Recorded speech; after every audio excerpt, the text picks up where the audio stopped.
As the stakes get higher, the controversy grows. Isn't that always how it works out? This is your NASCAR report. Welcome to you. I'm Lauren Shehadi.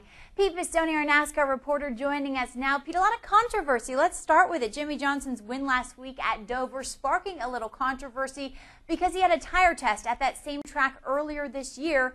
Did he have an unfair advantage? Well, originally when I thought about this, Lauren, I don't think that he did.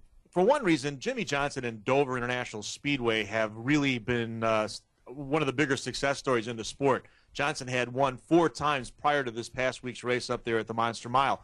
But, with this ban we have now in testing for NASCAR where teams aren't allowed to test at any track where a cup race is being held, anytime on a racetrack is time that data can be used when you go back to the race. So even though they were testing tires and the tire they brought to Dover after that test wasn't the one that they tested 8 weeks ago, I think that Johnson might have had a little bit of an upper hand of knowing how that racetrack was going to be when they went there to the race. I talked to a lot of crew chiefs about that this week, and now I think there's going to be some lobbying to NASCAR to maybe make it across the board to let one driver from each of the teams be part of the test.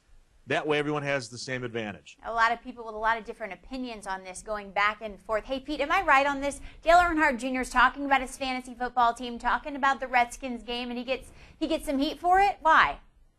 Well, when you are Dale Earnhardt Jr., everything you do is under the microscope, Lauren. You understand that. Now, that conversation came during the red flag period we had at Dover when Joey Logano had that big accident. The cars were stopped on pit road for almost 30 minutes. So, he and his crew chief, Lance McGrew, and his spotter were talking about the Redskins, which is Junior's team and his fantasy racing team.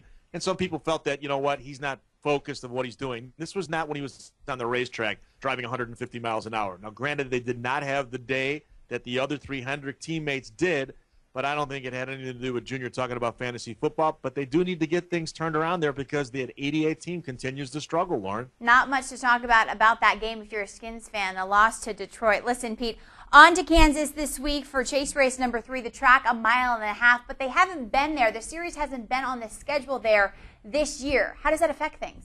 Well, it's interesting. There are only 2 tracks in the chase that the series hadn't been to. Kansas is one, and it'll be Homestead when we wind up the season.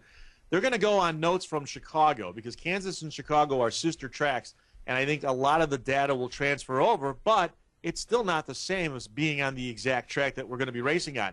What's also going to make it interesting at Kansas on Sunday, Lauren, is that the temperatures are going to be in the upper 50s and lower 60s.